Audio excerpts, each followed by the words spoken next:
We are Facebook Live for our board meeting. This is our first board meeting of the month of August, and we will begin with calling the meeting to order. We'll stand, please, for the Pledge of Allegiance, followed by an invocation to Alderman Vaughn, and then a moment of silence. I pledge allegiance to the flag of the United States of America and to the republic for which it stands, one nation, under God, indivisible, with liberty and justice for all. Alderman Vaughn.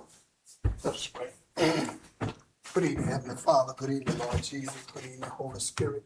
Good evening, Heavenly Family. The Almighty, all wise, all knowing, all powerful, all seeing, hearing, understanding God. Again, Father God, as always, here's this mayor of the board of your handmaid service that you allowed the community to elect. Lord, again, we thank you so much. We thank you. We pray now, God, that you will just guide all our thoughts. And Lord, let us be concerned about those that are less fortunate than we are. God, we pray that you let God every decision that we make, that we glorify you. But most of all, God, we pray that you will look at our hearts, let we look at our people's heart. And Father God, we just thank you. We thank you for loving us. And Lord, I thank you. Your praise and all and honor and glory to you, God, just because of who you are and what you are. God, I pray now that you will bless us with the right decision that will glorify you and not man. It's not in the name of Jesus I pray. Amen.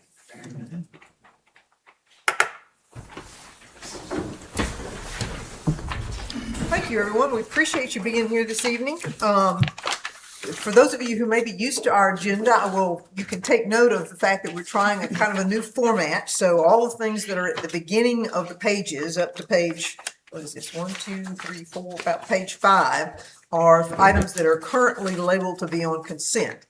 And so, again, this is a new format, and we're trying to get used to it here. But as it stands right now, we are at a point where I need to ask for approval of the official agenda with the consented items and to see if there are any changes to that. Alderman Vaughn, any changes? No, ma'am, thank you. Vice Mayor Perkins? Yes, ma'am, Mayor, thank you. Mayor, I want to remove 3 items from the agenda tonight. Okay. I want to remove items on the mayor's business B, 1 and 2. Okay. And I want to remove item number 1 under F, human resources. F, all right. Let me flip over here. Okay, there we go. All right, so those 3 items will be removed from consent. Any other changes? No, ma'am, Mayor, I All yield, right. thank you. Alderman Pope? No, ma'am, thank you. Alderman Brooks? No, ma'am, thank Alderman Skinner? you. No, ma'am, thanks. Alderman Sistrum? No, ma'am, thank you. And Alderman Moore? Yes, ma'am, I would like to add under utilities, item 1 for Okay. the, Under utilities, item 1 is consideration of Consideration of approving an advertisement for outage management system OMS proposals for Starkville Utilities. yes, Any objections to removing or to putting that one on consent? Any objections? All right, seeing none, we'll put that one on consent. So do I have a motion to approve the agenda with the consented items as modified? Move approval. I have a motion from Alderman Pokup. Do I have a second? Second. Second from Alderman Skinner. No further discussion. All those in favor, please signify by saying aye. Aye. Opposed?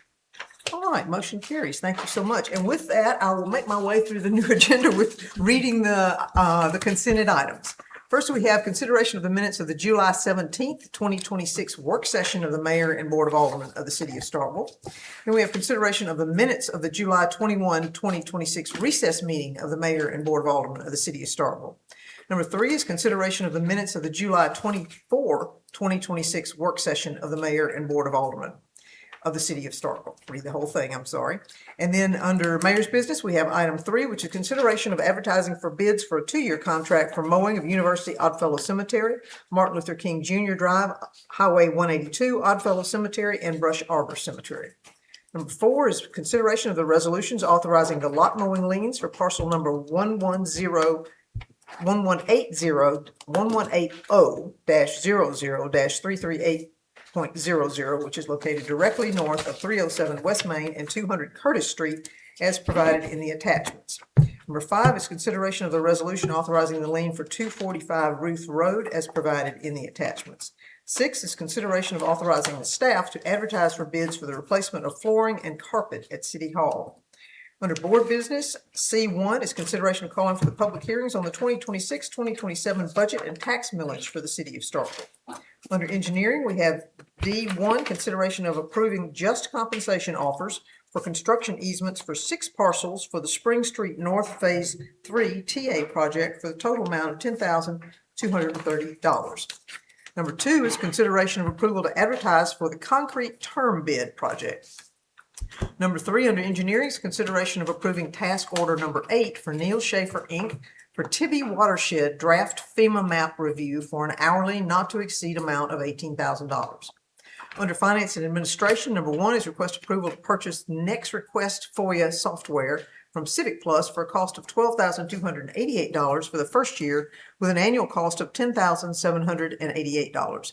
Number 2 is request authorization for the city clerk's office to advertise for source of supply for the street and sanitation general city for the period of October 1, 2026 through September 30th, 2027. Under human resources, we have number 2, which is request authorization to promote Lisa Carter to the position of assistant city clerk, deputy clerk in the city clerk department. 3 is request authorization to rehire Tony Sykes as a part-time concrete finisher for the utilities department. 4 is request authorization to hire Joshua Bacane and Eli Clark as apprentice lineman 2 in the utilities department. 5 is request authorization to hire Jeannie Roach as a customer service representative in the utilities department. 6 is request authorization to hire Percy Burnell as temporary part-time custodian in the city clerk and sanitation department. And 7 is request authorization to hire Jamie Johnson as street maintenance worker 1 in the street department. Under information technology, number 1 is request approval of a lease agreement with C-Spire for a Cisco WebEx cloud-hosted phone system for the low quote price of $2,976.50 per month. 2 is request approval of a warranty renewal for Dell equipment from Next Step for the sole source price of $25,684. Under parks, number 1 is consideration to accept the lowest quote of $12,349.75 for Vingley stacking chairs from Amazon Business. And going on down to, where's my, flip the page here, I gotta get used to this. Okay, under police, number 1, consideration of the approval to accept the 100% reimbursable fiscal year 27-402 police traffic services grant in the amount of $15,642.70. 2 is consideration of the approval to accept the 100% reimbursable fiscal year 27 alcohol impaired driving enforcement grant in the amount of $141,018. 3 is request approval for the city of Starkville to apply for the fiscal year 2026 COPS Community Policing Development, CPD, micro grants program for a 2-year project in an amount not to exceed $200,000 to enhance the Starkville Police Department's cyber crime investigation capabilities and unmanned aerial system, UAS, program. The grant is 100% reimbursable with a 0% local match Starkville fiscal year 27 budget year. Under code enforcement, under Mississippi Code Annotated 21-1911 Sub 2 and as adopted by the City of Starkville Board of Aldermen, the following properties are found in violation of said ordinance and are in such a state of uncleanliness to be a menace to public health, safety, and welfare of the community and are therefore placed on the property mowing cleanup list. Number 1 is the parcel number 18080-00-255.00. 2 is 407 Dr. Martin Luther King Jr. Drive West. 3 is 126 Clements Avenue. 4 is 505 South Montgomery. 5 is 902 Louisville Street. 6 is 201 Bentbrook Ridge Street.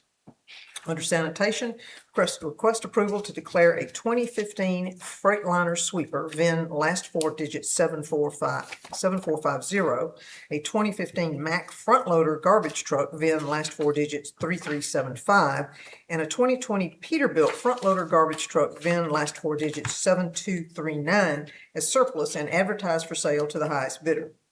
Under utilities, we have consideration of accepting the low bid from Gulf States Engineering Company, Inc. in the amount of $198,300 for the Josie Creek Lift Station rehabilitation, material only. Request authorization to declare a Quincy air compressor, serial number 114009-200, located at Montgomery Water Treatment Plant as surplus and donate to the construction carpentry program within the Millsaps Career and Technology Center at Starkville High School. And 3 is request authorization to accept the low quote from EMSS in the amount of $12,950 for a non-potable pump for the wastewater treatment plant. And then the other item that was not on consent but has now been placed on consent is consideration of approving an advertisement for outage management system, OMS proposals for the Starkville utilities. All right, did I get them all read? All right, thank you so much. You got them all. It's my pleasure. Thank you, Mayor. Yes, sir. All right, under announcements and comments, we have National Night Out, which we're doing a little advertising for here at the podium. This is occurring at the Sportsplex tonight, right about now. And I understand they have a petting zoo. It's a very wonderful event. I think we have all kinds of participation. All of the public safety folks, the fire department, the police department, the MHP, everybody is out there, and we always have wonderful vendors. So I think we're probably all going to go out there after this is over with.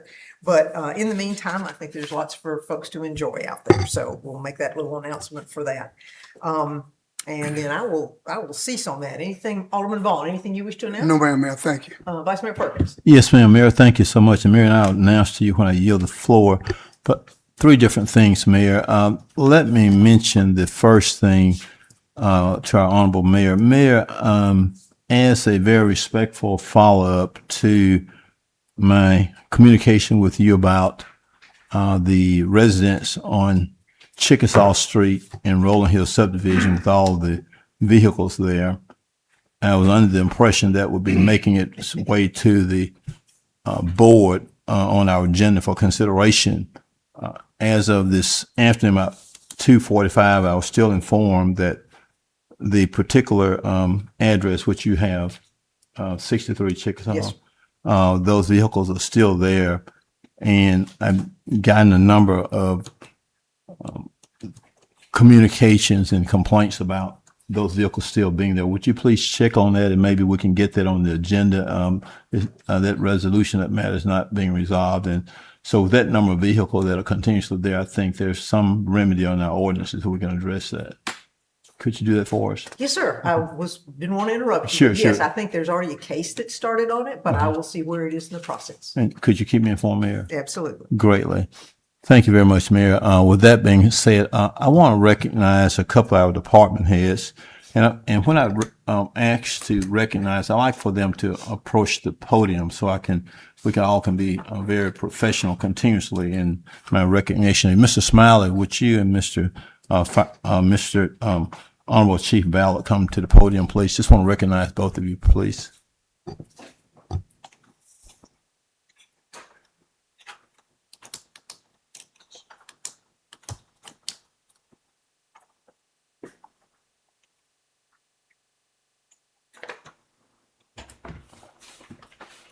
Mr. Smiley, I'm going to start with you, no particular order. I just want to take this moment and opportunity to just commend you for your excellent leadership with regard to the operation of your department.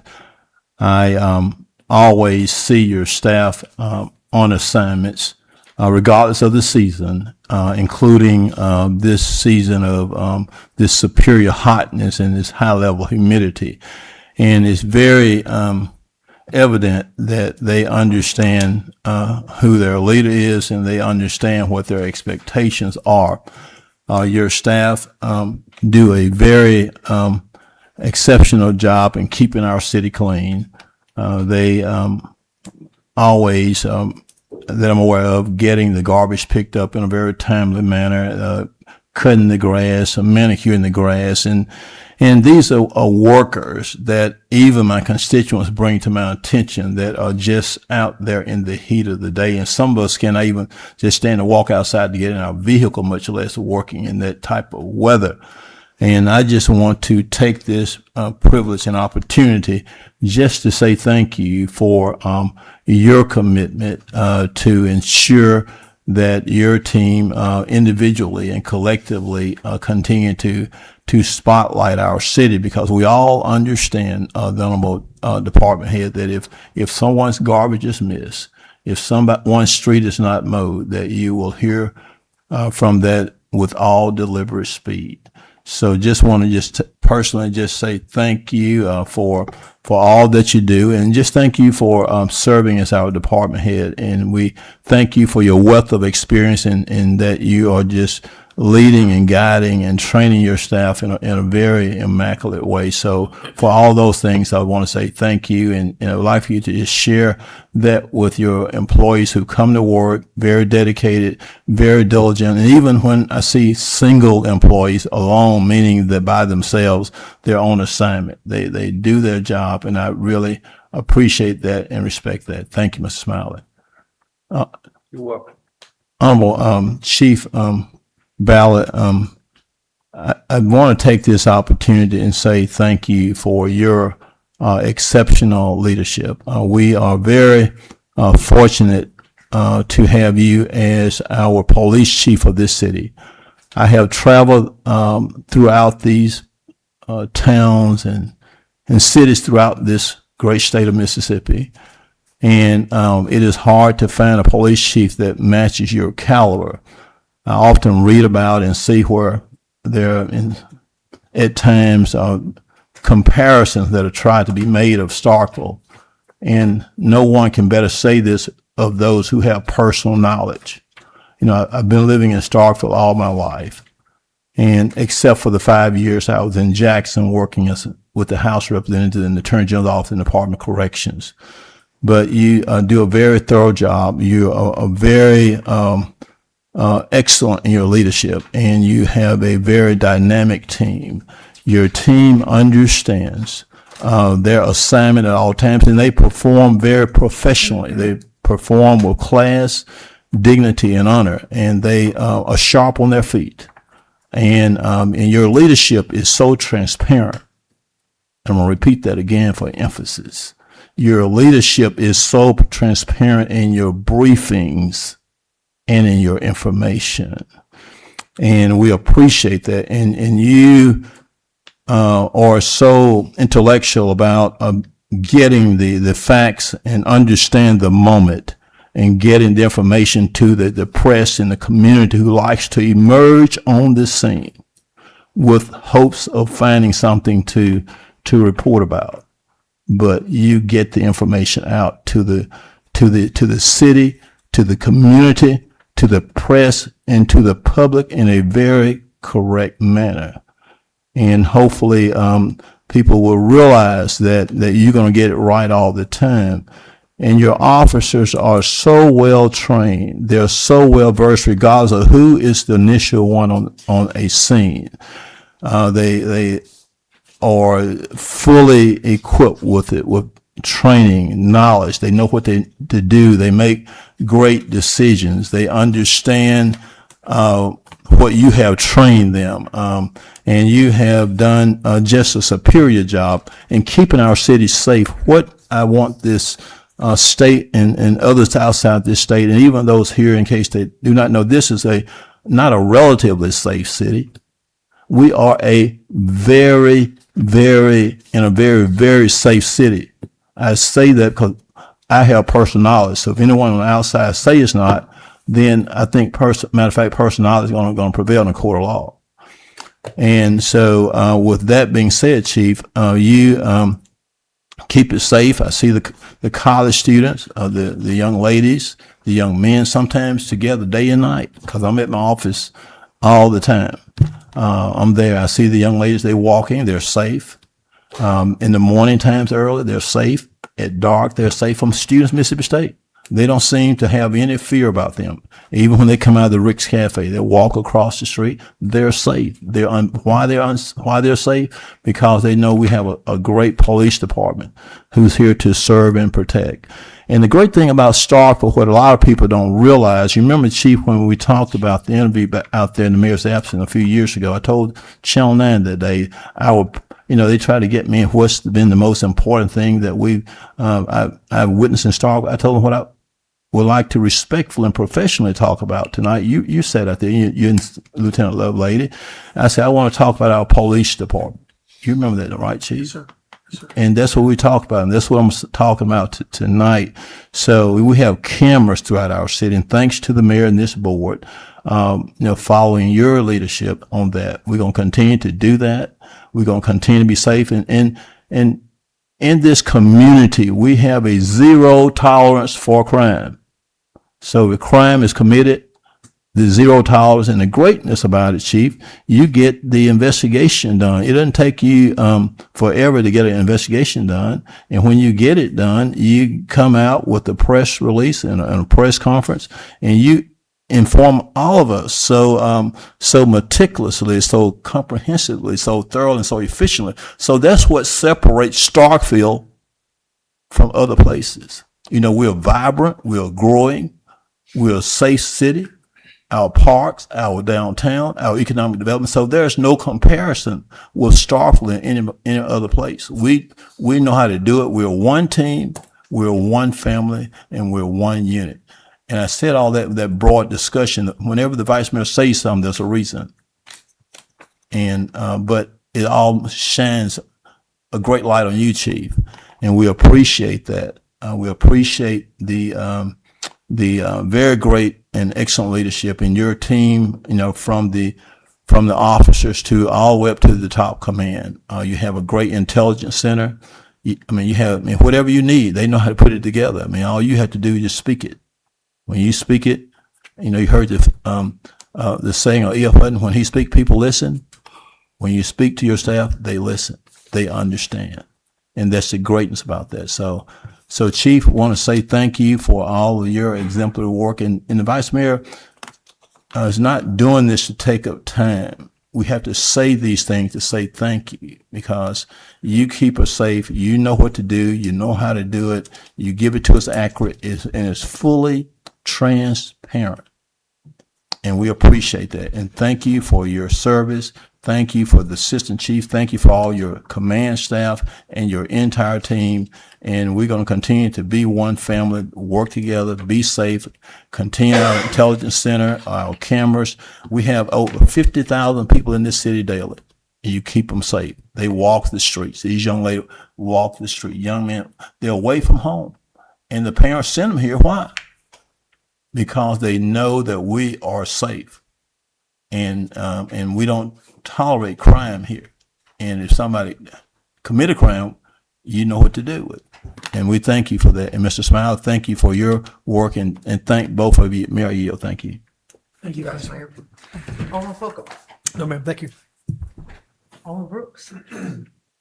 I kind of hate to follow the vice mayor because mine's not near as serious, but it's my first annual plug for the Sturgis Bike Rally. It's coming up on the 20th through the 23rd, so I'll get one more shot at everybody before the rally. But just real briefly here, the rally committee led by Mayor Bean, Sturgis Mayor Bean, has been meeting since pretty effectively right after the last year's rally. And I think it's going to be really ramped up this year. There's stuff for kids to do. It is a bike rally, but we've got stuff for kids to do this year. We got music vendors. I'll get into that more in 2 weeks. Of course, we got the Friday ride that comes through the middle of Starkville, ends up out at Clayton Village, and then down to Louisville. And there's stuff like a poker run and a comedy act and all sorts of stuff. But I think that all the towns around here benefit from this, even though it's in Sturgis. That's like Tibial County, but people come in and they stay here and start in our motels, and they eat here, and they go to Eupora, and they go to Mathiston, and they go to Louisville. So it's a big event for the whole area, and I'm proud to be on the committee and do what little bit I do, but we are looking forward to it, and again I'll elaborate a little bit more about the actual music vendors, but it's the 20th through the 23rd. Starts actually on Thursday night with the band, and then Friday night and Saturday, and then it ends up Sunday morning, the 20th through the 23rd of August. So, Is the route set yet? Well, I talked to the chief about that, but I think we got to do what we did last year, because I've looked through here, and it's just going to be tough to make any of this work. Don't you agree, Chief? Yes, sir, with the construction, but we'll take it over to last year's route. It's just going to work better to do that. So, but next year we're going to go right down Main Street. So That'd be great. Yeah. So you just want to provide a route when you do it during the next couple of I weeks, will just do so that. everybody can watch for it. yeah, that's right. So thank you, Mayor. I yield. Yes, sir. Alderman Skinner. No, Mayor, thanks. Alderman Sistrum. No, ma'am, thank you. Alderman Moore. No, ma'am, thank you. All right, thank you. With that, we will move into citizens' comments. Anyone wishing to speak, you have 3 minutes in which to do so. And we are always delighted to see you, Mr. Turner. How are you this evening? Doing all right. Good. Good evening to the mayor and board. My name is Alvin Turner, Ward 7. To the mayor, to the police chief, to the fire chief, sanitation, and to the NACP president, Reverend Jefferson. To the police department, we are praying dearly that we hope that what happened a few weeks ago never happen again. We're dealing with a different generation now. They are influenced different ways. Young girls, please, don't push a young man to the point of whether he'll kill himself. Young women, please, don't push a guy, don't push a young woman to kill herself. Me and Alderman Vaughn, we come up with the old school. Thin line between love and hate. Walking the back street crying. That kept us solid. That we live in a world now that no one cares about nothing, only what that they can get. But with that, young people, please, do not drive one another to that dark place. And on the 15th of this month, we will have our annual NACP banquet at the 16th session live stream. But we continue praying that we can some way or another reach this young generation. Thank you. Thank you, Mr. Turner. Anyone else? Anyone else? All right, seeing none, I will close it for citizens' comment. Oh.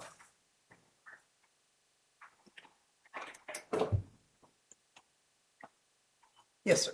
Good evening. My name is Jashawn Conyers, and I just have, I guess you would call it a concern as far as what we were just recently speaking on.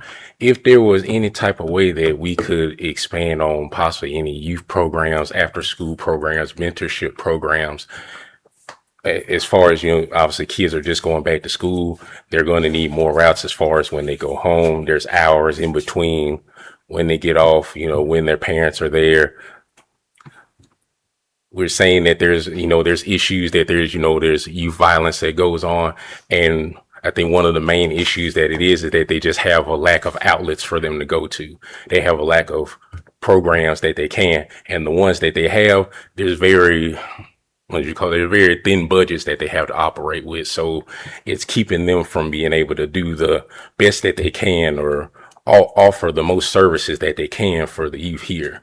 So I think it would be beneficial for the city if we could, if there's any grants that they're going for, if the city would be able to match those just to give them more programs to be able to use instead of, going the sports route, which not every kid is going to be able to participate in sports. So things like programming or broadcasting or anything of the sort, just giving them more routes to be able to use. So that way it's not a full blown way to, curb youth violence, but I feel the more options that they have, the less likely that we'll have to worry about what our youth are doing outside of school. Thank you, Mr. Conyers. Thank you.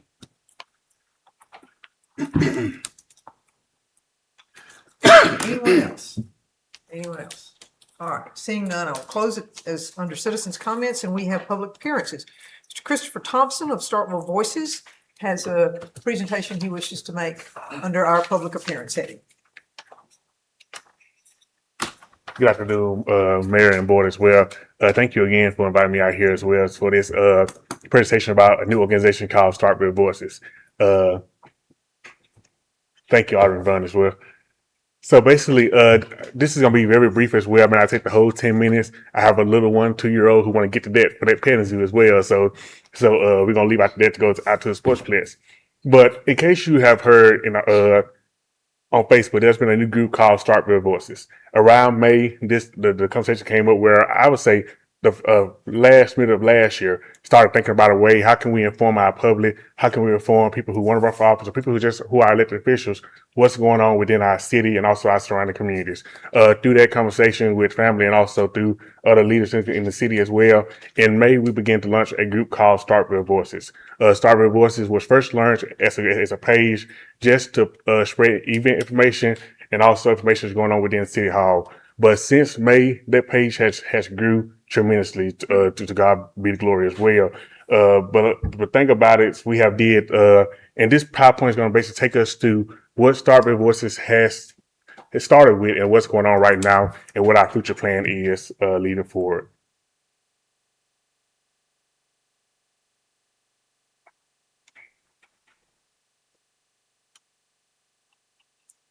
Can you help? Yes. No, I was seeing if Hunter could help. Okay.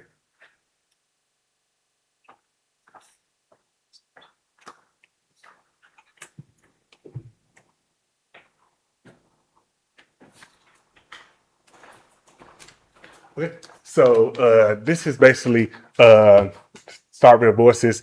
And the first thing I want to say is that we are proud that effectively yesterday we became a nonprofit organization in the state of Mississippi as we are operating up under their guidance and their rules and things of that nature as well. We believe that this step will help us better serve our community and do the things, the initiative that we have planned going on for the years to come as well. So here we have our final board of directors, myself, we have Mr. Ivan Jackson, Dr. Shannon Tillman, Miss Laura Lynn Rose, and also TJ Green. These group of individuals are here. We're going to have our first meeting within the next couple of weeks to basically formalize what our bylaws are, things of that nature, and how we can continue to serve our Starkville and also surrounding communities. So the question is, why Starkville Voices? Because somebody will say that why do we need another page or another organization to tell us about what's going on within the community? Starkville Voices, I always say that it was not just created for one person. I never want to be that one sole person with Starkville Voices, but it was created for the group around Starkville and Ottawa County and surrounding communities to come together to have a voice. First off, to inform people what's going on, to inform people about the board meetings, about the board agendas, and also things that's happening within our city that really impacts people lives. And the second one is to empower them, because we believe that once people have information, they are then empowered to start making change. So once they become empowered, our last motto is basically to be engaged. We want our people engaged, attending board meetings. We want the board meetings room to be full, even in person or online, so that they can understand what's going on with their lives and with city things as well, or the county things as well. But also engaged by voter registration. So I'm glad that we're going to be partnering with NAACP in the future to start doing some voter drives in neighborhoods, and also a host of several more things as well. So once again, our mission is to inform, empower, and engage. And I will tell y'all that this platform is working so far from things that we have heard, yes, the good and the bad along with it. Last week, I was in Tupelo at the Create Foundation talking to them about another project that's going on with my full-time organization, Fiber Rise Health Services, that I help out with. But in the same sense, Miss Susan Bowman had came up to me and said, hey, basically, Monroe County is dealing with some things about their local government and some things going on there. So on the 26th, I'm going to be going to Monroe County to talk to them about a framework to grassroots and basically to build a civil organization or just a civil group so that they can really start to impact change. So I would tell y'all that what's going on in Starkville, not just with Starkville Voices, but with the city of Starkville and also with Ottawa County, is being seen, not just in our county, but also across Mississippi as well. So indeed, that's our mission as well. And when we get this thing going and continue to go, we want to be able to go around and inform people, talk to them about how to really get involved in decisions, not just local government, but also state government, and also being able to vote, things of that nature as well. So one of the questions, what do we do? Our biggest platform right now is going to be Facebook, and we have a YouTube channel as well. So many of our things, when we first launched this thing, we started this thing by doing community conversations. We wanted people to really just learn about what our leaders are doing, and then what can they give our people as well. So our first interview was with Mayor Lynn Spur back here in May, and she did excellent talking about what her job was, what the city does, and what does the community have to do to be a part of that process as well.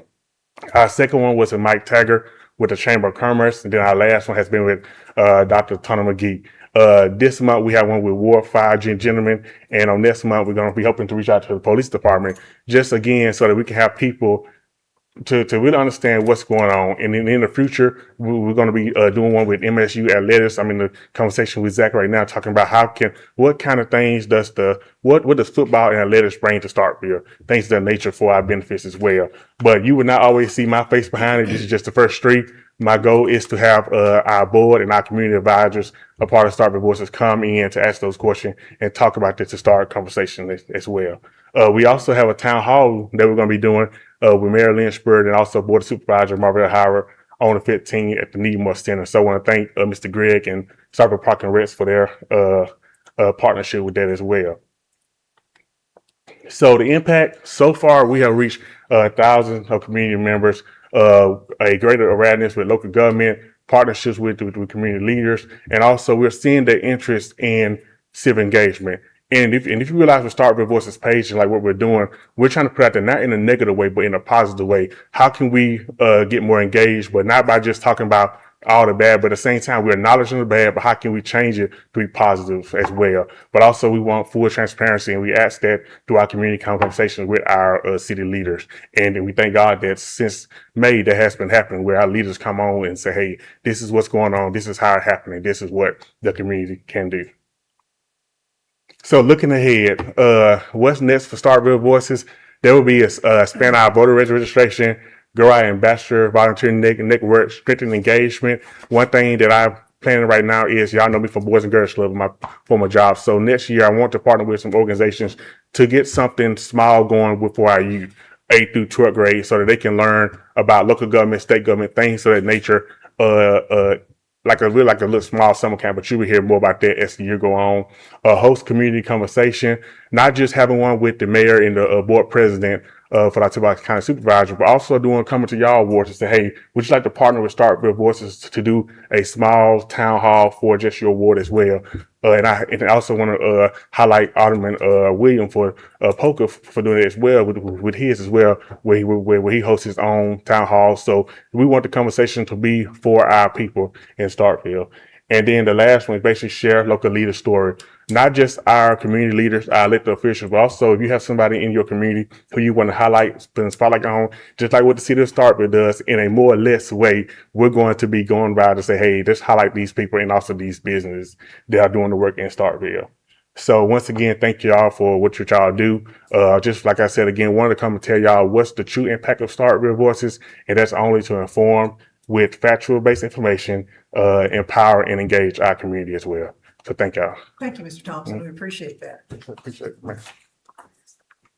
All right, next we have our public hearings. The first is a public hearing in consideration of a variance 26-06, which is a request for a fence height requirement located at 11 Sandthorn Way. Mr. Haviland.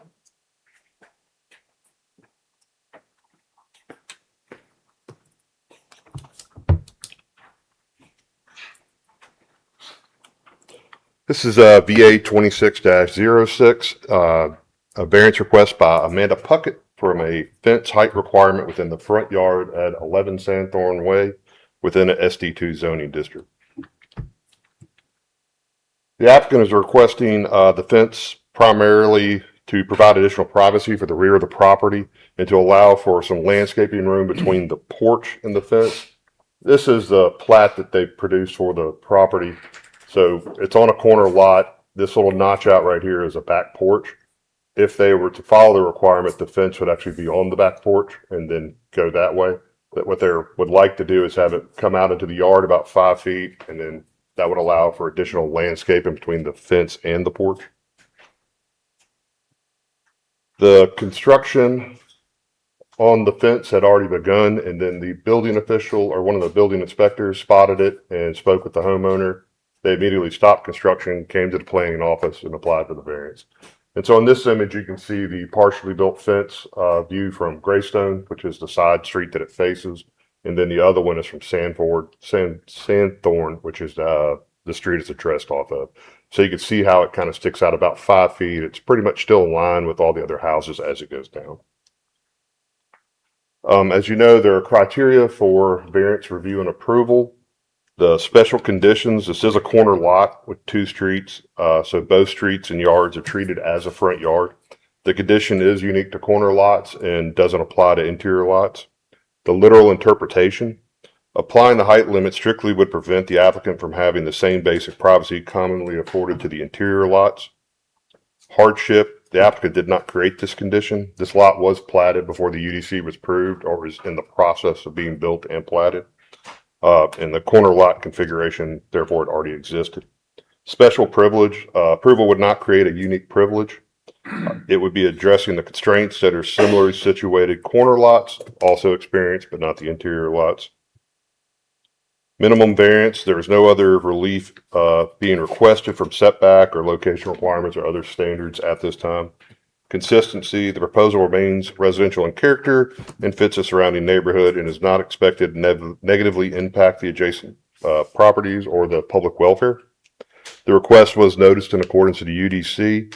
5 property owners were notified directly by mail of the request. A legal ad was published in the Starkville Dispatch on July 3rd and a sign posted on the property. As of this date, we've received 3 phone calls concerning the request. 2 were just for information and 1 was against the request.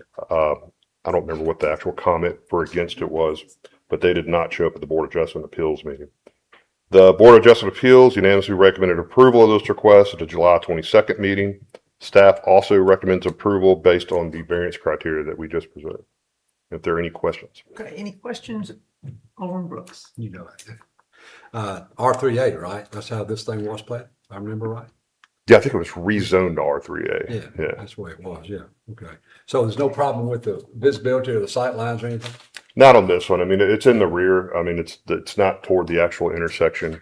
It's really close to being in line to the porch of the neighboring house, directly to the north. So Sounds good. Okay, fine. Thank you. All Thank you, right, Mayor. any other questions of Mr. Havell What the while he's here? written orders, Alderman Vaughn. what the height of the written orders? yes, I should have mentioned that. The requested height is 6 foot, so it's about 2.5 feet above what would be required in the or allowed in the front yard. Thank you, Mayor. Okay, thank you. If there's nothing else, I'll open it as a public hearing. Anyone wishing to speak either for or against this item, now would be the opportunity, either for or against.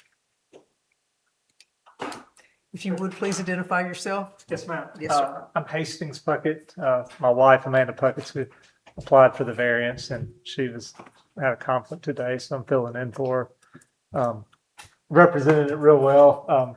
The gist of it is we've got our son, and he's a football player, and his 3 buddies are 4 football players that live in or staying in that home. And that side porch just faces the street, and we're just trying to provide a little privacy for them and for the neighbors. You got 4 college guys. They got grills and Blackstones and cornhole and stuff on their porch, and just being realistic, it's probably not going to be kept as well as clean as you might want. And that just provides a barrier for them, or from their mess, and then some privacy when they're sitting there cooking or just hanging out.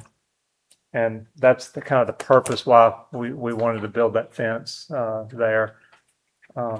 We wouldn't have started. We didn't know we're violating a code. We checked with the neighborhood covenants, and there was no covenant against it, and didn't think to check with the city regarding the code. And so we weren't deliberately trying to violate code. And when we were informed, we stopped, and here we are applying for the variance. Okay, thank you. And it was my bad. I should have asked if the applicant was in the house here. So, so your young gentlemen are going to be living there in the neighborhood? They are there. Are they? Okay, we'll just remind them that it's a residential neighborhood. Understood. All right, thank you, sir. All right. Now we'll see. Is there anyone who wishes to speak to this matter from a public hearing standpoint? Anyone wishing to speak? All right, seeing none, I will close it as a public hearing. Anything, I need a motion. I move approval, I have Mayor. a motion from Alderman Brooks. Do I have a second? Second. I heard a second from Alderman Pokup. Any discussion? Any discussion? Seeing none. All those in favor, please signify by saying aye. Aye. Opposed? Nay. Okay. All right. I'm sorry. Did I miss it? Did you want to make a Nay. comment and I missed it? Had you wanted to make a comment and I missed it? I just normally we just make setting a bad precedent like we did with the 9 feet from 6 feet to 9 feet. Now we going from 3 feet to 6 feet. We setting a bad thing. We open the doors for something bad to happen. Okay, I'm sorry. Please yell at me if you wanted to say something and I missed you. My apologies. All right. Thank you, Alderman Vaughn. No, and that was Lisa, did you get that 4 to? Okay, thank you. I'm sorry. 5 to 2. Thank you. All right, second public hearing. Mr. Howland, you're still up for the sections of the Unified Development Code. Yes, this is the 15th revision to the UDC since the adoption in 2019. It's 20 proposed amendments that can be classified into 4 different categories. These are corrective revisions to improve the consistency and eliminate conflicts with the code, clarifying setback language for form-based districts to better reflect the original intent of the code, and correcting some of the density conflicts with the cottage courts, and removed MDU 20 and C zoning districts from the cottage court requirement. And this is stuff that was just kind of missed and wasn't noticed until we actually had somebody apply for the cottage court. And then we also are updating the reference to the solid waste section to the municipal code. It was pointing at the previous version. The next section is updating existing requirements. This is the largest group of amendments. Added a reapplication period for variances. This is pretty standard for all other public hearing type stuff like exceptions and rezonings. Clarified residential development standards as 1 detached dwelling unit per yard. Refined the cottage courts regulations on issuance of the CO to allow a CO to be issued if the unit is complete and the common area is complete. Updated the food truck use standards for signage and tent size, applied or added graphics and clarified the language on fence standards, and clarified that garage parking counts toward the parking requirement for residential. There was one proposed update to the technical codes. This is just to eliminate the 2-year residential permit and to bring all permits into just a 1-year expiration period. The next slide, these are the new requirements. We added pole-mounted 5G equipment for special events. This is just something that's come about because of the technology changing a little faster than the code had. And then requiring pedestrian scale lighting along the city's form-based districts. So this is areas like downtown, the Cotton District, Dr. Martin Luther King, where the project's going on, Lampkin. So it's kind of in the core areas. This requirement is a response to the Loomer Tracker study that the engineering department did, where they found dark spots throughout the city as they drove around. And this is just to kind of bring up some minimum safety standards in the residential areas. The standard only requires a 1-foot candle on the sidewalk. To give you an idea, that's about the same as a 4-watt plug-in nightlight within a bathroom. So it's not a whole lot. It's not a big lift, but it does provide some extra safety in there. One of the other big ones is establishing the underground utility ordinance for new developments and redevelopments. This requirement is intended to make the city a little more storm resilient. Think back to what happened during the winter with Oxford and some of the other communities north of us to kind of help us over time become a little more resilient to any possible ice storm in this area or windstorm. These requirements would include industrial uses, single and duplex residential uses that are existing, and then commercial uses that already receive power from the rear, like say shopping centers like the Triangle development. And the main focus of this as far as electricity lines is really just on the distribution and service lines. Those are the easier ones to put on the ground. It's not the transmission lines across town, which is one of the reasons we're excluding industrial use, because those lines are carrying so much power and you need to be able to kind of adjust depending on what industry's coming in here. It's sort of impractical to put those underground. If there are any questions. And most of our developers are currently putting things underground, so that's Correct, yes. That's not something that isn't being done currently, but this just codifies that. So, yeah, I don't actually recall any recent development where that was even an issue. It was just what they wanted to do. Yes, sir.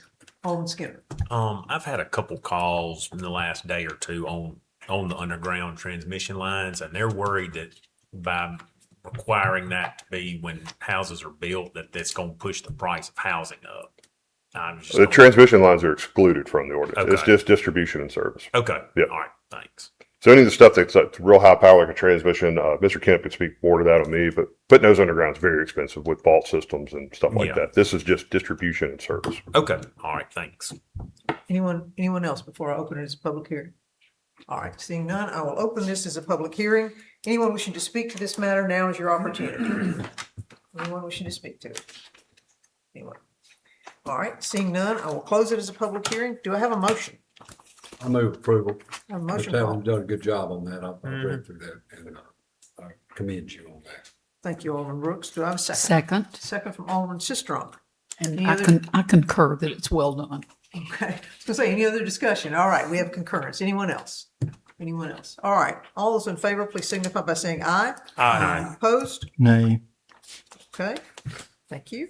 6-1, motion carries. All right, next we have a public hearing, which is our code enforcement. So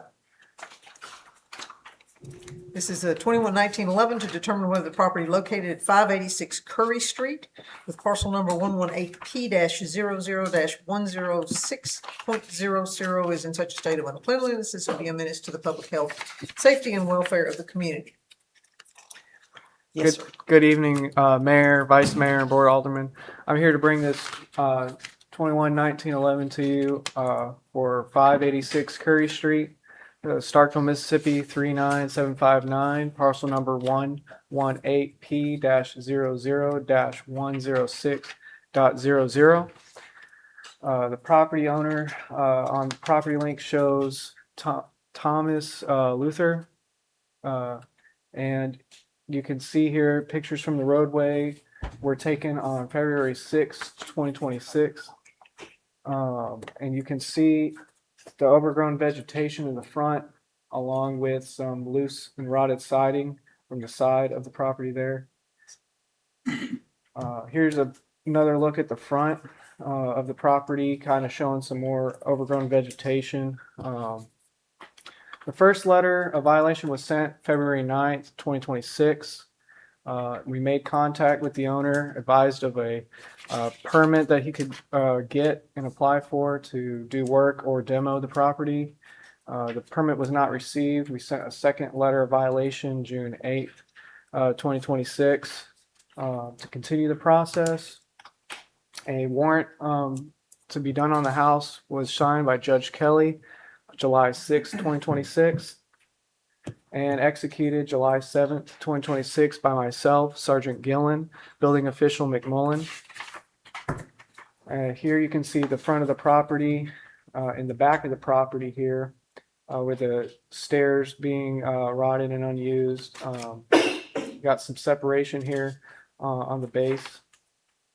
Alongside the house, you'll see several areas that are rotted siding, and this appears to be a joist that is rotting, which can affect the foundation. Here's more of the joists, outer joists that are rotted, along with the missing siding that would cover that. Got more siding and exposed insulation on the sides of the house. On the interior of the house, you walk into the kitchen where you have a collapsed ceiling, and another angle there in the kitchen as well. In the bedroom on the right from the kitchen there, you'll see collapsed floor, where you can see some of the foundation there showing through. And you can see a little bit of daylight because there's a hole in the ceiling here. Going all the way through the roof. Back into the kitchen, there's this little walkway area where there's a bathroom. You'll see another hole in the ceilings here and through the roofs. Going into the bathroom, there's collapsed floor, and you can see a hole going all the way through, along with another hole in the roof there. A public hearing notice was sent on July 20th and posted at City Hall. It was mailed to the property owner and posted on the property for July 20th, 2026. A reinspection was done from the roadway by myself on July 31st, 2026, which showed a lot of vegetation had been removed by the owner, but no change from the exterior of the house could be seen. Does anyone have any questions for me? Anyone have any questions? No one is living there. I feel like I don't even have to ask that question, but I will anyway. No, ma'am. No Okay. one is living there to our knowledge. Okay. I believe the owner is here. Yes, I will call up in a moment. I know that I'm just going to do a little anecdote here. So I was at the dead end of Curry Street because I wanted to look and see how close we were to the school. And I was going to walk down Apple Street and I looked to my left and I thought, I believe that's a house up in there. But nature had just absolutely taken it over. So I'm amazed that vegetation has been cleared out that much that it's now visible in a way that it certainly wasn't earlier. So if there are no questions from the board, the applicant, I believe, is here, or the owner, I should say. Yes, sir. Would you like to come forward? Tell us about your plans here. How you doing? My name is Rodney Thompson. This is my father, Luther Thompson. So the property was owned by our family and it was passed down to my father. Okay. At the time, I was not in Starkville. Okay. So during this time, my father's 87 years old. He cannot clean that property. Okay. And since I came home, he turned around and told me, hey, you need to take care of this. So what you see has changed is my doing. And I'm a one person doing what you see. I am not trying to take nothing from the property being the way that it is. I just need time to finish the property. I'm trying to demolish the house and clean off the property completely to basically answer to what my father has asked me to do. Okay, so you were going to demolish the property. Correct. Okay. What is the timeline that you believe you could complete that project? As far as demolishing a house, I don't know because I don't have the resources to say who can come and do that. But I will be reaching out to different companies to actually demolish the house for me. I don't, as far as cleaning the property itself, I'm actually doing that myself. Due to the fact that the weather being as hot as it is, I really try my best to get out there as much as I possibly can. But the front yard, I did that within 2 days, which takes a lot because a lot of that stuff is really thick and vines are growing through it and everything like that. So I am not taking anything from what it looks like. But at the same time, I am in the process of cleaning that property off. I just asked the board to give me a little time to get that done and to bring it up to standard. Yes. Any questions from the board? Alderman Vaughn. Yes, ma'am, Mayor. Thank you, sir. Yes, sir. How y'all doing? Good. Yeah, I overlooked that house, and I have seen houses. Somebody lived in the house over 20-some years or more. Yes, Haven't sir. it been a long time? Yes, sir. But how much time you think you need? I know I can get it, actually, the vegetation around the outside of it, I can get that done within a month. I'm actually just one person doing all of that. How much time do you need? As far as the house, I would say another, maybe probably like 2 more months after that. I think it'll take longer than that. And that's me guessing, because I've never demolished a house before. How much time do you need? Well, I guess 3 months, 4 months? So maybe the beginning of January to have it all completely done. Okay. I'll make a motion later. Well, we have to have a public hearing first, so let me do that. But I do want to say this about that. You've got it all cleaned off now or cleared off. Again, you've done amazing work to clear it off. My concern is that it is now visible, accessible in ways, a lot of people didn't even know it was there, obviously, because it's so covered up. But if it becomes visible and accessible, suddenly it becomes something that is an attractive nuisance. So I would encourage you to make every effort to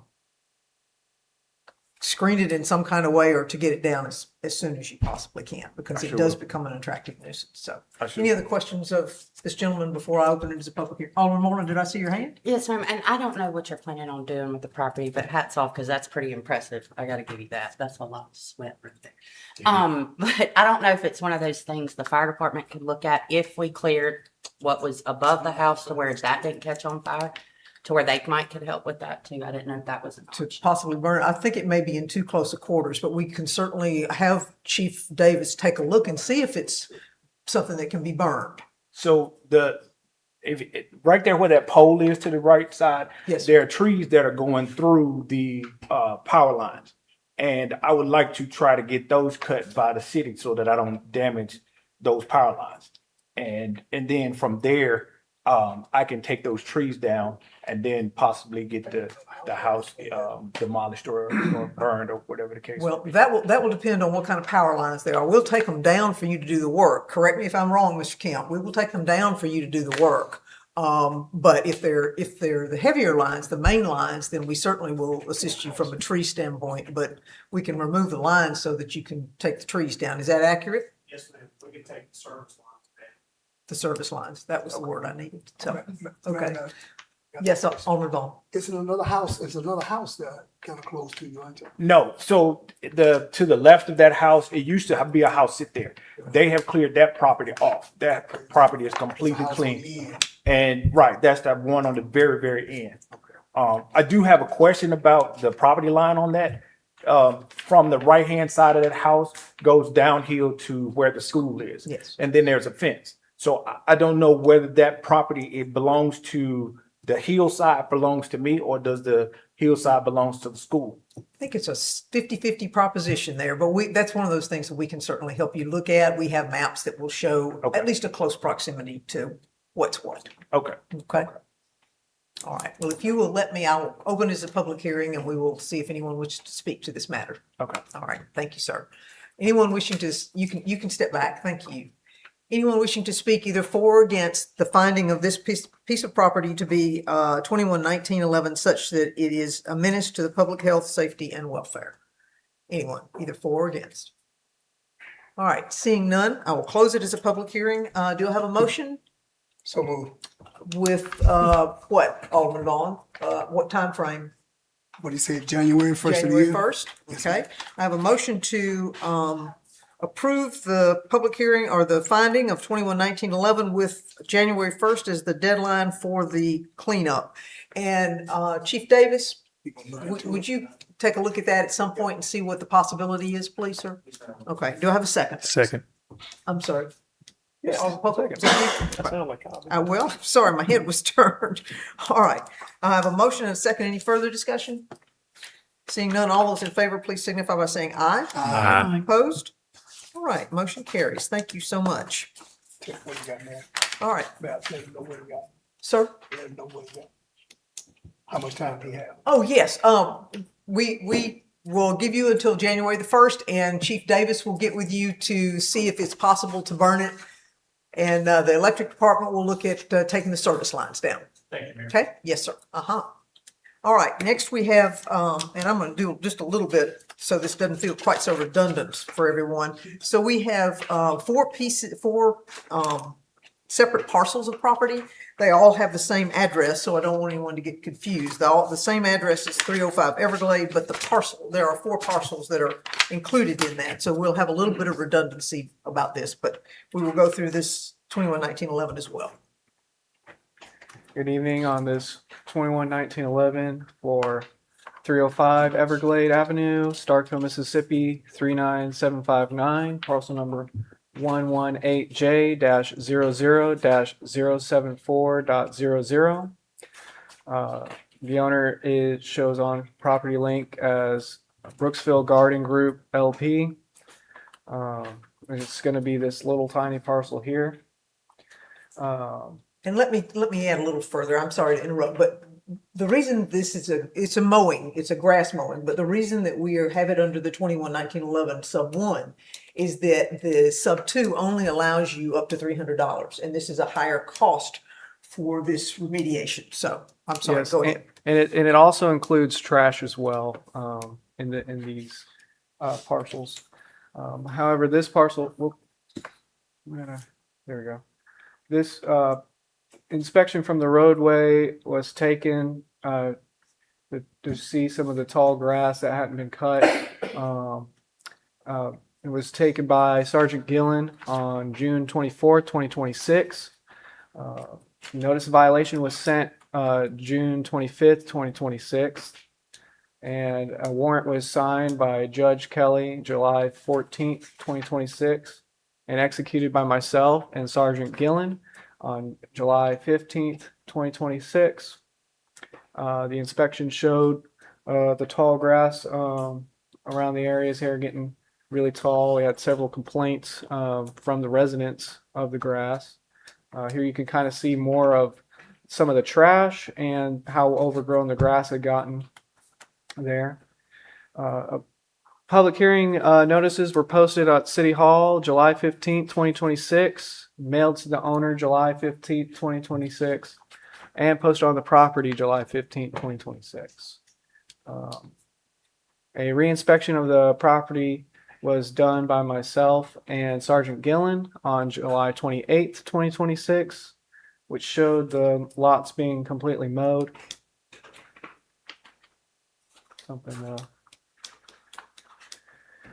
The trash was, it did end up cleaning up. Technology. That's why I brought paper copies. Any questions for me on that one? Any questions of Officer Harvey? Anyone? Okay. In that case, I'm assuming, is the owner of the property with us? All right, seeing that he is not, I will open it as a public hearing. Anyone wishing to speak to this matter, it is 305 Everglade, and it is the parcel number identified as 118J-00-074.00. Now I'll close it as a public hearing. Do I have a motion? I have a motion from Alderman Vaughn. Do I have a second? Second from Alderman Sistrum? Alderman Moreland. Okay, thank you. Any further discussion? All those in favor, please signify by saying aye. Aye. Opposed? Motion carries. And similarly situated for the parcel of 118K-00-016.00.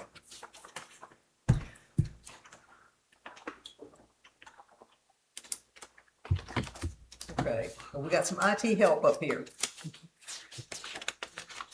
Okay, well, thank you. Are we moving to the next? Yes. This next 211911s for 305 Everglade Avenue, Starkville, Mississippi 39759, parcel number 118K-00-016.00. You can see from the picture here the grass issue we were having. The owner shows Brooksville Garden Group LP, and it's going to be this larger parcel here. Pictures from the right-of-way. A letter of violation was sent June 25th, 2026. A warrant was signed by Judge Kelly on July 14th, 2026, and executed by myself and Sergeant Gillen on July 15th, 2026. Here you can see some of the overgrown vegetation behind the residence buildings that they had to deal with. Some of the trash that is accumulated, more vegetation and some trash.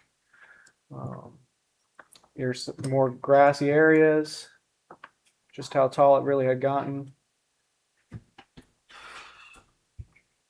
This dumpster here, just full of trash, no dumpster present due to them needing to repair some of the driveway area for the dumpster to be able to be placed back, which they did end up fixing. Going through a few more graphs. The public hearings was posted on City Hall July 15th, 2026. Mailed to the owner on July 15th, 2026, and posted on the property July 15th, 2026. Reinspection of the property was done by myself and Sergeant Gillen on July 28th, 2026, which showed the lots to be mowed. Some of the trash was cleaned up. We still had some issues there to be resolved, which they later did. This picture was sent to us by the owner via email of that same spot with there. Any other questions on that one? Any questions? Officer Mark? All right, seeing none, I'm going to presume, unless they come forward, that the owner remains absent. So I will open it as a public hearing. Anyone wishing to speak to it now is the opportunity, either for or against. All right, seeing none, I will close it as a public hearing. Do I have a motion? I have a motion from Alderman Vaughn. Do I have a second? Second. Second from Alderman Poca. Any other discussion? All right, and this is to find that the parcel located at 305 Everglade, 118K-00-016.00 is in such a state of uncleanliness to be a menace to public health, safety, and welfare. All those in favor, please signify by saying aye. Aye. Opposed? Motion carries. And on to the next one. For the next 21-19-11, we have for 305 Everglade Avenue, Starkville, Mississippi, 39759, parcel number 118K-00-015.00. The owner shows Brooksville Garden Group LP. And it's going to be this upper parcel here. Pictures from the right-of-way that we took on June 24th, 2026 by Sergeant Gillen. Letter of violation was sent June 25th, 2026. And a warrant was signed by Judge Kelly July 14th, 2026. And executed by myself and Sergeant Gillen July 15th, 2026. And here you can see some more well overgrown vegetation here.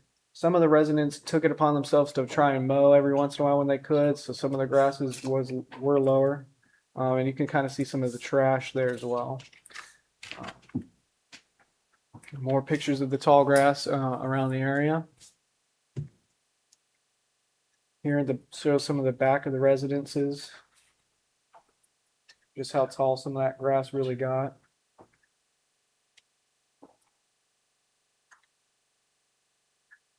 Public hearing notices were posted on City Hall July 15th, 2026, sent to the owner July 15th, 2026, and posted on the property July 15th, 2026.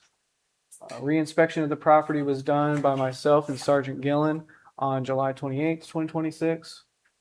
And you can see that the owners did mow the property. Is there any other questions for me on this one? Alderman Moore. Just out of curiosity, do we know that Brooksville Gardens has a current manager on site? Or have they had a change in management? To my knowledge, they do have a management lady on site. She's there every so often. She's there during the day. During the day. She does not have an on-site residence. Okay. Yeah. I was just curious because we have not gotten these, and I was wondering what had changed, if they had management currently. All right, any other questions? Okay. All right. Once again, assuming that the owner of the property is not here, I'll open it as a public hearing. Anyone wishing to speak to this piece of property associated with 305 Everglade, now is your opportunity, either for or against. Seeing none, I will close it as a public hearing. Do I have a motion? A motion from Alderman Vaughn. Do I have a second? Second. Second from Alderman Poco. Any other discussion? All those in favor, please signify by saying aye. Aye. Opposed? All right, motion carries. And last but not least. For our last 21-19-11, it's going to be for 305 Everglade Avenue, Starkville, Mississippi, 39759, parcel number 118J-00-069.00. The owner of the property shows Brooksville Garden Group LP. We're talking about this lower right parcel here. Here's our pictures from the right-of-way by Sergeant Gillen from June 24th, 2026. A letter of violation was sent on July. Is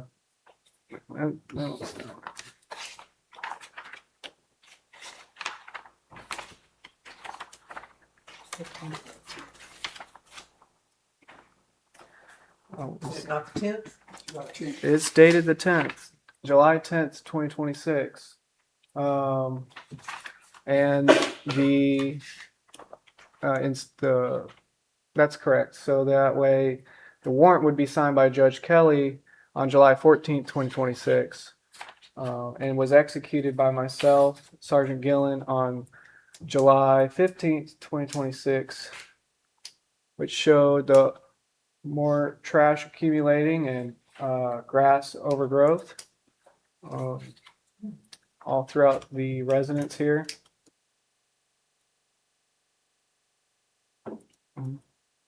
Especially in the back areas were highly neglected.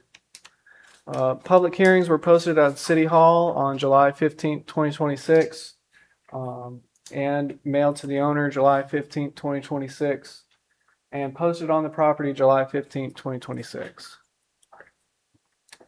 The reinspection of the property was done July 28th, 2026 by myself and Sergeant Gillen, and it showed that the management did mow.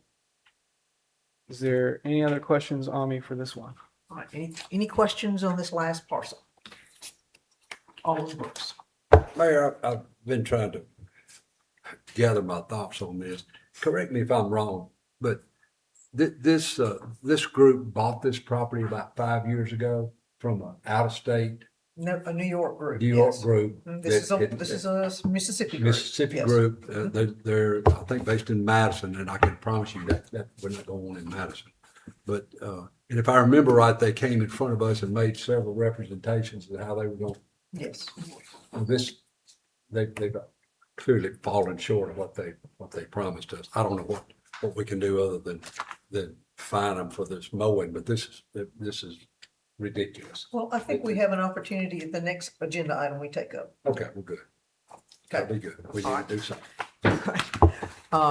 In that, I These do- people, the people that live there, they deserve better than this. And these They people, absolutely do. these owners made representations to us in front of us, standing right there, how they were going to take care of this property and change it and do better. And I'm not seeing it. yes. I Sorry. understand. Thank you. I agree. All right, if there's nothing else, then I will open it as a public hearing, once again, assuming the owner is not in the presence of the board. I will open it as a public hearing. Anyone wishing to speak to it, now is your opportunity, either for or against. Seeing none, I will close it as a public hearing. Do I have a motion? Move approval. I have a motion from Alderman Vaughn. Do I have a second? Second. Second from Alderman Poca. Any further discussion? All those in favor, please signify by saying aye. Aye. Opposed? Motion carries. All right, now let's segue over to that next agenda item. The Vice Mayor removed item 1 from under Mayor's business from consent. This is consideration of calling for the first public hearing to adopt a chronic nuisance property ordinance. And this is to address pretty much the very thing that you are talking about, which is properties that continue to be outside the code and that do not respond. They have issues that are related to our police department spending an inordinate amount of their time in these locations.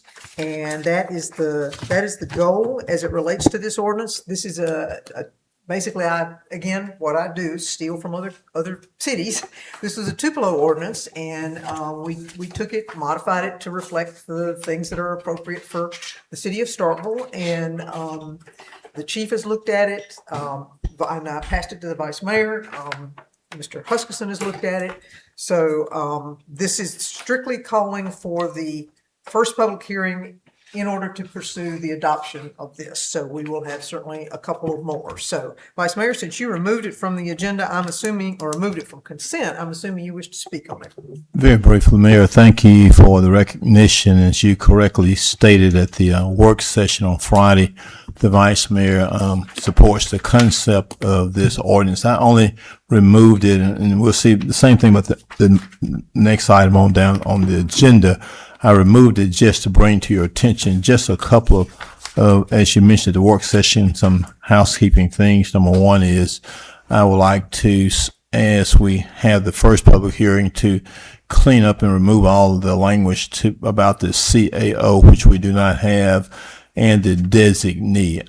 Additionally, and finally on that matter, Honorable Mayor, I would like to see the Board of Aldermen included in the language as to the process. The current language speaks greatly and correctly about the chief of police promulgating a report and as to who he should present the report to.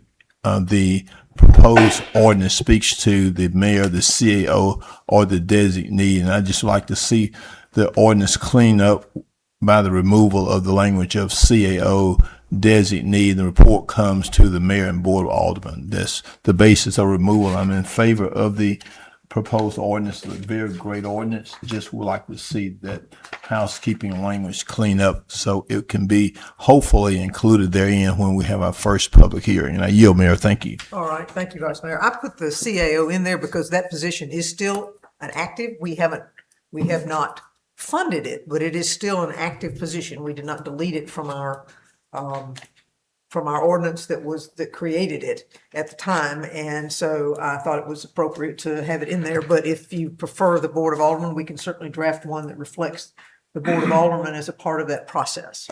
Mayor, may we recognize? Yes, Vice Mayor. Mayor, is there any intentions of filling the CAO? That's why you wanted to stay in there? I'm unaware of any intention to fill the CAO position. That's why I was recommending for it to be removed. But if there's some plans to have that position filled, I'd like to be informed at this time. I only recommended that in the event that we're not going to fill it because the position been vacant for a long time now. So are there plans to fill it? Well, I didn't want to preclude it because I do think it's a position that is of value at some point in the city. And since it still has potential to be in existence, Okay. I didn't have a problem with that, but I have no plans at this point in time for us to do that. Yes, ma'am. Well, the main thing is now we can just include the Board of Aldermen report can come to the Board of Aldermen as well. Okay. Yes, Sure. ma'am. That'd be great. And that's why I removed it. Absolutely. No, I understand completely. Sure. As I say, from my perspective, I think it's a position that will Sure. potentially have some value at some point in time. And since an ordinance lasts for much longer than many of us may. Sure. That was the reason I put it in there, but we can certainly draft it with the Board of Aldermen included. Thank you, Mayor. Thank you. Yeah, thank I you, Vice yield. Mayor. All right. Any other discussion? Alderman Warlock. Yes, ma'am. Since the vice mayor brought it up, I would like to address the $100 per day situation. And that, if that's something we need to talk about later, Well, I would. You can certainly do that if you wish to see another derivative of the ordinance. But this is just calling for the first public hearing. But if you want to throw out something else you'd like to see in there, feel free, and we can begin the process. Okay. I just think we've What got is the it you want? chance. What is it? I would like to put a heavier fine on it. And I say that we get from the Board of Aldermen affordable housing. There's no affordable housing in Starkville. We have affordable housing. We just don't have it to where people want to live because of the issues like this. And I think if we can make it a heftier fine and actually make people pay attention to some of the people that they have as tenants, it'll open the door up for more affordable housing for the people that need it. And that's my opinion. Well, my only response would be the $100 a day because this will come to the judge. And if the judge finds that $100 a day for the timeline, then it starts to add up. But again, the judge could do whatever he wants to do. If you want to put $500 a day, you could do that. But the judge still has the latitude to alter that in his assessment of the case. And I'm good with the $100 per day if it makes the fine higher, but I don't want to show leniency on some of these. I'm sorry. I don't want any leniency when Okay. it comes to that. Again, that would be the judge making that determination once it comes before his court. So, okay. Anything else? Then could I get a motion to go ahead and have that call for the first public hearing? Move approval. I have a motion from Alderman Sistrunk. I'm sorry, who was that? Alderman Brooks? All right, thank you. Further discussion? All those in favor, please signify by saying aye. Aye. Opposed? All right, thank you. So we'll put that one forward. All right, and next we have the first public hearing on the Leisure and Recreation District ordinance. This is, as it stands right now, our Leisure and Recreation District does not incorporate Lafayette Street or Jefferson Street. And both those streets are beginning to look at a redevelopment. And so I thought it would be appropriate for us to, while we're doing this, go ahead and expand that district.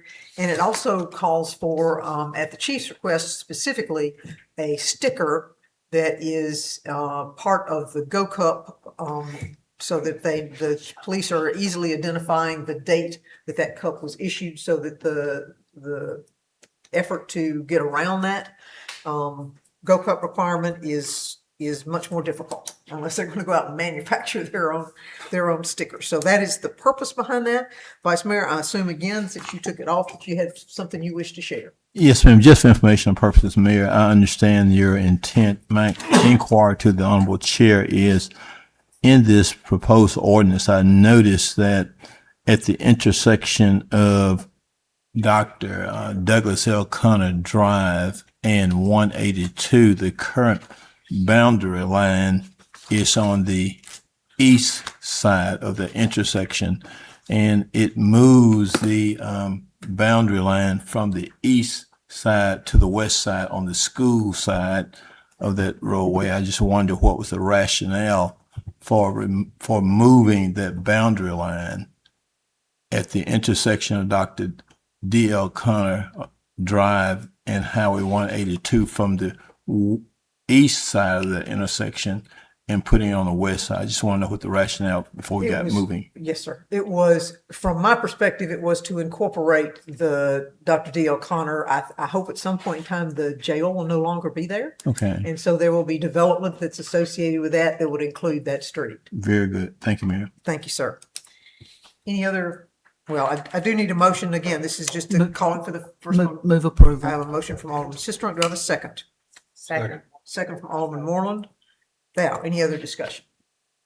All those in favor, please signify by saying aye. I'm sorry, Alderman Vaughn. Would it be a wise idea to wait since we don't know how long before all that get developed? Well, as we are in the process of it and the development begins, until it's there, I don't know that there's anything that's going to go on, but since we were doing it, I always hate to come back and change again. So that was the reason, since we were going to make a change to it. Okay. All right, thank you. All those in favor, please signify by saying aye. Aye. Opposed? All right, motion carries. And again, that is just calling for the first public hearing, so. All right, now, flipping the page and going back to where I need to be here. Claims docket is the next up, I believe. Human resources. Did I miss what? Human resources. Oh, HR. I'm sorry, that's right, that was removed. My apologies, thank you. All right, I can see I'm gonna have some issues. I have to work my way through this. All right, item 1, F1 is consideration of approval to hire 3 additional firefighters and approve the Starkville Fire Department staffing and organizational restructuring plan. Chief, would you like to come up? Because I have a feeling your counsel will be sought.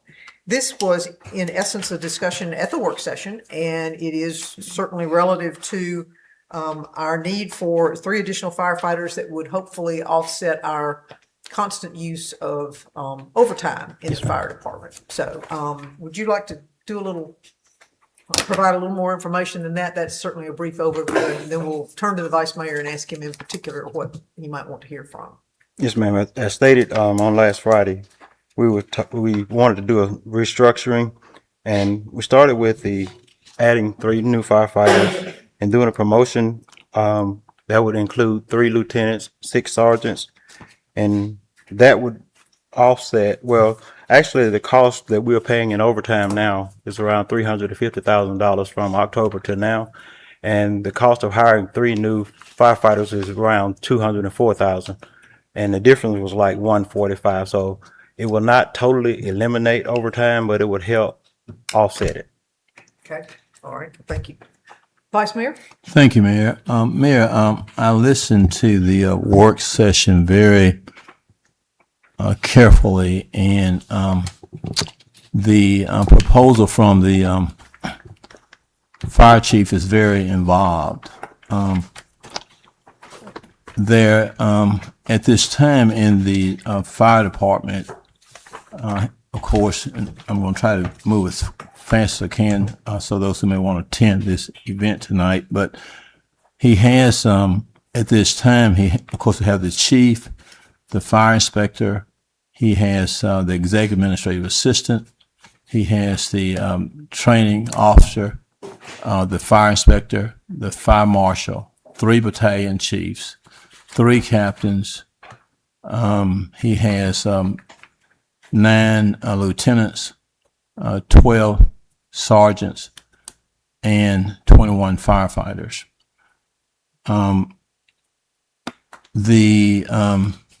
chief is recommending to us that he's only adding 3 new firefighters, and let me just respectfully say he's, in my opinion, very respectful and professionally, he's adding a 4th position because he is wanting to reclassify that fire inspector and chief. And let me just say, I know your intentions are real good, but let me just spend a few minutes on this. Honorable Mayor and Board, my biggest concern about this entire restructuring is, in my respectful opinion, is enlarging the staff when we do not really need it. In my opinion, I say that very respectfully. The chief is recommending for a assistant chief, and I am of the very respectful opinion that it is staff heavy. I am of the further opinion that he has the sufficient staff to operate the department without an assistant chief. The assistant chief is going to cost the city approximately $22,800 additionally annually. Given the history of this department, I'm not saying it won't work, chief, but given the entire history of this department since 1993, and as I understand before 1993, the command structure of battalion chief has always been in existence except for a short period of time around 2000 and in that time between 2000 and 2004, when it was there about 4 years roughly. The battalion chief has always been viewed as being the second in command. And that system has worked. And with the battalion chief in the structure of 5 different chiefs that I've been with, starting with Chief Johnson, that battalion chief has worked well. You have 1 battalion chief on duty per day. And now you're having at least 18 staff members per day. So with the battalion chief, that person has gone out to the station, and I've learned this from the chiefs through the years, has gone out to the station, has done all the work that an assistant chief would do. And through the years in my consultation with the different fire chiefs, you have and a very excellent executive administrative assistant, Miss LaShonda Malone, who has a wealth of experience. She came to the city 3 months after I got here, and I know the chiefs and the team rely on her heavily. So those battalion chiefs have really run the city fire department, because to a great extent they go out to the stations and they report directly to the fire chief. And the city went at the recommendation at some point in the late 90s to that called deputy chief, which is, as you were there at that time, Mr. Fire Chief, went to that deputy chief position. They called it the same thing as assistant chief, but it didn't last long. It didn't last long because of it was determined that the battalion chief structure was fine. Not saying that it won't work now, but it has a rich history of working well. So, and enlarging the job description of the fire inspector assistant chief is basically seemingly with a good battalion chief structure. It just seemingly bring about some unnecessary bureaucracy. Like it was often stated at the budget session / budget meeting and the work session on Friday, it was basically made it clear that these monetary amounts going to have some impact on future budgets, the promotions. And there's no guarantee we're going to be saving money. It was mentioned Friday that it's going to all boil down to management. And very emphatically stated that it's going to have impact on future budgets. So it just seemed like that that's going to be a waste, Chief, about the assistant chief position. I've seen the battalion chiefs. I've heard the different communication through the 33 years I've been here, but not saying it won't work, but the battalion chief structure has been tried and tested, because the late 90s, there was a discussion between that chief and his second in command, went to it, and then, it didn't work like it was desired, and then we went back to the battalion chief. So, I just think that's something that's not needed. As to your 3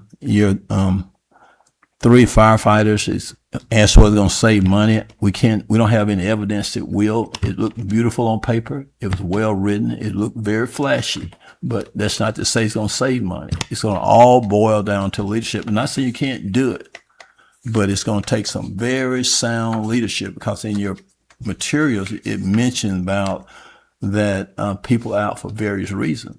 Because if the budget's not managed, as was said at the work session on Friday, then you're still going to be dealing with the overtime. You mentioned about this $350,000 in overtime.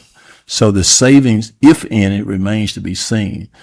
But my biggest point on your entire organization restructure, my biggest point is a lack of need in the vice mayor's opinion. I based it upon my having observed that system, the pros and the cons through the years. And I'm not just being arbitrary with you here. And hopefully you prove me wrong, but and as I understand it, in talking with the chief when I first got here, the first chief that I worked with had informed me that when I first got to the city, that battalion chief structure had been in place. So hopefully it's going to be workable, because it really expanded the cost of government. It really expanded your bureaucracy. I mean, this is a big cost you bring into us at times that people in our city are struggling to make ends meet, and we're increasing the size of government. And again, with the impact it's going to have when the salaries, the benefit that go along with it is rather enormous. Let me ask you this one question, Chief. I'm going to yield to the floor. What benefit are you trying to gain in light of the communication I just shared by having this assistant chief versus the battalion structure? What's your answer on that? Well, Vice Mayor, with the battalion chief structure, they're not there every day. And with the assistant chief, we will have that person there every day.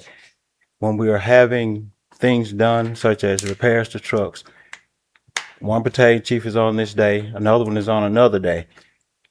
The mechanic is talking to 2 different people to get a job done. And also with one person, such as the assistant chief, deputy chief, which have you, you got one idea. I'm trying to lead, going in a direction. I got one person that I'm dealing with. With the 3 battalion chiefs, you got 3 individuals, got 3 different mindsets. You got 3 different set of ideas that you're trying to bring it all together and get it going in the same direction.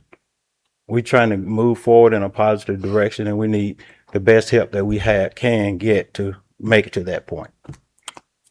Mayor, let me ask one more question. I'm going to yield. Chief, very briefly, since I have you here, I'm just going to be very brief, less than 30 seconds. Just, Yes, sir. I'm going to ask you a question and just give me an answer to it.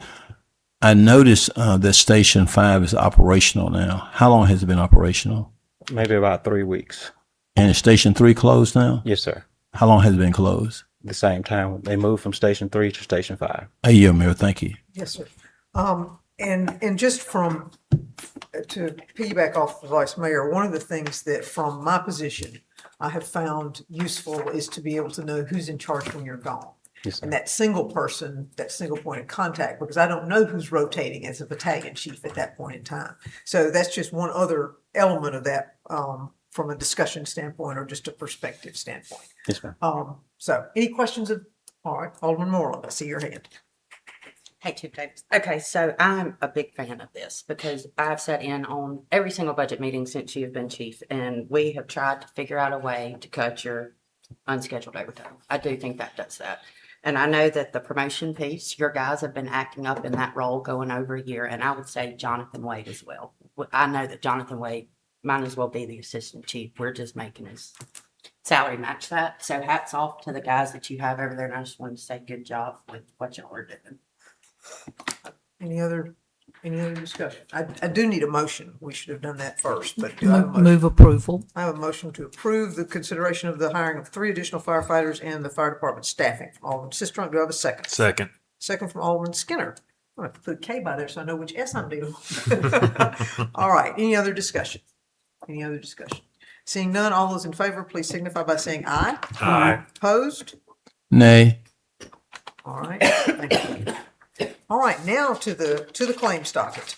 Move approval. All right, thank you. I have a motion to approve. Second. All right, 1, and then 2, Alderman Brooks. Any other discussion? All those in favor, please signify by saying aye. Aye. Opposed? Motion Nay. carries. I'm sorry. Nay. Yes, my apologies. Nay. I should have waited. Yes, of course. Nay. All right. Yes, got it. 5-2. My apologies. Moving too fast. All right, so we do need to have a motion to go into a close. Thank you, Alderman Vaughn. To go into a closed session to determine the need for executive session. Do I have a second? Second. Second from Alderman Skinner. All those in favor, please signify by saying aye. Aye. Opposed? All right, thank you so much. If you would, clear the room. And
254113. The board will have a work session on Friday, the 14th of August, 2026 at 11 a.m. That meeting will be held at City Hall, second floor conference room located at 110 West Main. Notice should be provided of this work session within 1 hour of this meeting by posting such notice at City Hall. Work session will be made a part of the board minutes of the board meeting. It will be an open public meeting of the city of Starkville, and the public and press are invited to attend. Do I have a motion to recess? Thank you, Alderman Vaughn. Second. And a second from Alderman Pokup. All those in favor signify by saying aye. Aye. Opposed? We are in recess.